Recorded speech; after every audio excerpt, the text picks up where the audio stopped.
నమస్కారం, జై శ్రీరామ్. ఈరోజు మన టాపిక్ వచ్చేసి వై బైనరీ ట్రేడింగ్. సో ఇప్పుడు అందరికీ ఉన్న మేజర్ డౌట్ ఏంటంటే బైనరీ ఎలా చేయాలి అండ్ ఎవరు చేయాలి. ఈరోజు దాని గురించి డిస్కస్ చేద్దాం.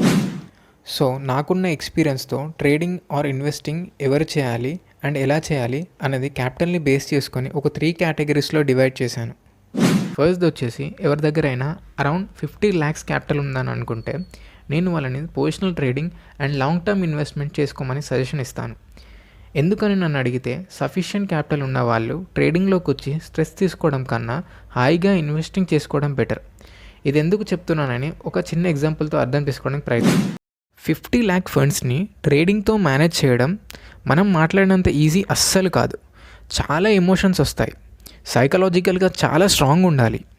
ఇప్పుడు అంతే క్యాపిటల్తోని ట్రేడింగ్ చేస్తూ ఫర్ సపోజ్ 6 monthsతో కొంచెం ప్రాఫిట్ తీసుకుందాం అని అనుకుంటే సేమ్ అదే క్యాపిటల్తో ఇన్వెస్ట్ చేసి 6 months వెయిట్ చేసినా మనకు అదే రిటర్న్స్ వస్తాయి.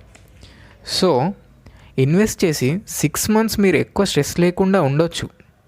అదే ట్రేడింగ్లోకి వచ్చి ఎవ్రీ మంత్ P&L మెయింటైన్ చేస్తూ ప్రాఫిట్ అండ్ లాస్లో ఉంటూ ఆ స్ట్రెస్ తీసుకోవడం ఎందుకు? ఇన్వెస్ట్ చేసి హాయిగా అదే రిటర్న్స్ మనం సేఫ్గా తీసుకున్న దారి మనకు ఉండంగా. సెకండ్ వచ్చేసి ఎవరి దగ్గరైనా 5 to 10 lakhs అలా క్యాపిటల్ ఉన్నాయనుకుంటే వీళ్ళని 4xలో ఫండెడ్ ఆర్ ఎల్స్ వాళ్ళ పర్సనల్ ఫండ్స్తో ట్రేడ్ చేసుకోవచ్చు. అండ్ మన ఇండియన్ మార్కెట్లో కూడా ఇంట్రాడే అండ్ ఫ్యూచర్ అండ్ ఆప్షన్స్లో కూడా ట్రేడ్ చేసుకోవచ్చు. కానీ ఇందులో మన దగ్గర ఉన్న క్యాపిటల్ని పోగొట్టుకోవడానికే హై ఛాన్సెస్ ఉన్నాయి. ఎందుకంటే ఆప్షన్ బయింగ్లో తీసుకుంటే మనకు టైం డికే అనే కాన్సెప్ట్ ఉంటుంది. దీన్ని మనం ఒక ఎగ్జాంపుల్తో అర్థం చేసుకోవడానికి ప్రయత్నిద్దాం. ఇప్పుడు ఆప్షన్స్లో మనకి పుట్ ఆప్షన్ని లేదా కాల్ ఆప్షన్ని బై చేసే ఛాన్సెస్ మనకు ఉంటాయి. ఫర్ ఎగ్జాంపుల్ మనం కాల్ ఆప్షన్ని బై చేద్దామని అనుకున్నాం. ఇప్పుడు మనకి ప్రాఫిట్ రావాలి అంటే ఒకే ఒక సినారియో పాసిబుల్. అదేంటంటే మనం బైలో ఉన్నాం కాబట్టి మార్కెట్ మూమెంటం మనకి అప్ సైడ్ వెళ్తేనే మనం ప్రాఫిట్లో ఉంటాం. మార్కెట్ కన్సాలిడేట్ అవుతూ అప్ సైడ్ వెళ్ళినా సరే మనం ప్రాఫిట్లో ఉండము. అదే 4xలో అనుకోండి, అలా ఏమి ఉండదు. మీరు సపోజ్ ఒక ట్రేడ్ తీసుకుంటే అది మీరు తీసుకున్న డైరెక్షన్లో ఎప్పుడు వెళ్ళినా ఎంత టైంలో వెళ్ళినా మనకి ఏం ప్రాబ్లం ఉండదు. అల్టిమేట్గా మన టేక్ ప్రాఫిట్ దగ్గరికి ఎప్పుడు వచ్చినా సరే మనకి ప్రాఫిటే. సో 4xలో ఎక్కువ కాంప్లికేషన్స్ ఉండవు ఇండియన్ మార్కెట్తో కంపేర్ చేస్తే. 4xలో మీరు ట్రేడ్ చేయాలనుకుంటే మీ పర్సనల్ ఫండ్స్తో ఆర్ ఫండెడ్ అకౌంట్తో ట్రేడ్ చేసుకోవచ్చు. అది కంప్లీట్గా మీ పైన డిపెండ్ అయి ఉంటుంది. అండ్ థర్డ్ వన్ వచ్చేసి ఎవరి దగ్గరైనా 1 lakh are below like 20K, 30K, 40K, 50K ఇలా ఉన్న వాళ్ళని నేను బైనరీయే చేయమని రికమెండ్ చేస్తాను. ఇప్పుడు నేను ఇలా అన్నందుకు కొంతమంది నాతో అగ్రి చేయొచ్చు, కొంతమంది చేయకపోవచ్చు. బట్ నేను చెప్పేది పూర్తిగా వినండి. మనం ఇంతకుముందుకు డిస్కస్ చేసిన పై 2 సినారియోలు తీసుకుంటే అందులో మనకు కావాల్సిన క్యాపిటల్ 5 lakhs to 50 lakhs, అవునా? సో ఆ 5 lakhs to 50 lakhs అందరి దగ్గర క్యాపిటల్ ఉండకపోవచ్చు.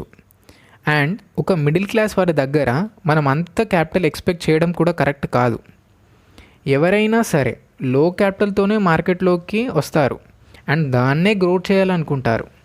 బట్ ఆ లో క్యాపిటల్తో మనం బైనరీలో కాకుండా వేరే ఇంకా ఏ ఇతర మార్కెట్లో మనం ట్రేడ్ చేసినా మనం బైనరీలో వచ్చిన రిటర్న్స్ వేరే మార్కెట్లో మనం ప్రాఫిట్ తీయలేం. కానీ బైనరీలో మనం 1K కూడా డిపాజిట్ చేసి ట్రేడింగ్ స్టార్ట్ చేయవచ్చు. 1Kతో మనం proper money management and risk management చేయలేకపోవచ్చు అనుకోండి. బట్ అట్లీస్ట్ ఒక 5 to 10K రేంజ్లో డిపాజిట్ చేసి మంచి మనీ మేనేజ్మెంట్ అండ్ రిస్క్ మేనేజ్మెంట్తో మనం ట్రేడ్ చేయవచ్చు. అందరూ కాంపౌండింగ్ అనే టాపిక్ మార్కెట్లో డిస్కస్ చేస్తారు కదా. అసలు యాక్చువల్ కాంపౌండింగ్ ఎలా వర్క్ అవుతుందో ప్రాక్టికల్గా మనం బైనరీలో మీకు తెలుస్తుంది. ఇప్పుడు మీరు ఇదంతా విన్న తర్వాత బైనరీ ఏంటి, ఇంత ఈజీగా ఉంది, ఈరోజు రేపు అకౌంట్ ఓపెన్ చేసి ట్రేడింగ్ స్టార్ట్ చేస్తారనుకోవచ్చు. బట్ బైనరీ అనేది ఒక చాలా టఫ్ మార్కెట్. ఇప్పుడు బైనరీ అండ్ ఇతర మార్కెట్స్కి ఉన్న కొన్ని డిఫరెన్సెస్ చూద్దాం. అందులో ఫస్ట్ వచ్చేసి మనం వేరే మార్కెట్లో ట్రేడింగ్ స్టార్ట్ చేయాలని అనుకుంటే మనకు హ్యూజ్ క్యాపిటల్ కావాలి. అదే బైనరీ విషయానికి వస్తే మనం లో క్యాపిటల్తో కూడా ట్రేడింగ్ స్టార్ట్ చేయవచ్చు. అండ్ రెండోది వచ్చేసి మన దగ్గర ఉన్న క్యాపిటల్ని మనం డబుల్ చేయడానికి ఇతర మార్కెట్లో మనకు అట్లీస్ట్ 1 year టైం కావాలి. అదే బైనరీ విషయానికి వస్తే మన దగ్గర ఉన్న క్యాపిటల్ని మనం డబుల్ చేయడానికి మనకు 3 to 4 months చాలు. అండ్ థర్డ్ వన్ వచ్చేసి మీరు ఇతర మార్కెట్లో ఒక మంచి ఎక్స్పీరియన్స్ ట్రేడర్ అయ్యున్నా సరే బైనరీకి వచ్చేసరికి మీరు ఒక సక్సెస్ఫుల్ ట్రేడర్ అవ్వచ్చు అవ్వకపోవచ్చు. బట్ అదే బైనరీలో మీరు ఒక మంచి ఎక్స్పీరియన్స్ ట్రేడర్ అయ్యి ఉంటే మీరు ఇతర మార్కెట్లో సక్సెస్ అవ్వడానికి స్కోప్ ఎక్కువగా ఉంటుంది. లైక్ దీన్ని ఒక మంచి ఎగ్జాంపుల్తో అర్థం చేసుకోవడానికి ప్రయత్నిద్దాం. కోడింగ్ లాంగ్వేజ్లో జావా అనేది టఫెస్ట్ లాంగ్వేజ్ అంటారు కదా, అదే టఫెస్ట్ లాంగ్వేజ్ మీరు ఫస్టే కనుక నేర్చుకున్నట్టయితే మీకు ఇతర లాంగ్వేజ్ నేర్చుకోవడానికి ఈజీ అవుతుంది. లైక్ ట్రేడింగ్లో కూడా అలానే బైనరీ అనేది ఒక టఫెస్ట్ ట్రేడింగ్. అదే ట్రేడింగ్ మీరు ఫస్ట్ నేర్చుకున్నట్టు కనుక అయి ఉంటే మీకు ఇతర ట్రేడింగ్లు నేర్చుకోవడానికి స్కోప్ ఎక్కువగా ఉంటుంది. సో ఇంకా ఇలాంటి కంటెంట్ కోసం మా వీడియోస్ని లైక్ చేయండి, ఛానల్ని సబ్స్క్రైబ్ చేయండి అండ్ ఇన్స్టాలో కూడా మా పేజ్ని ఫాలో అవ్వండి. జై హింద్.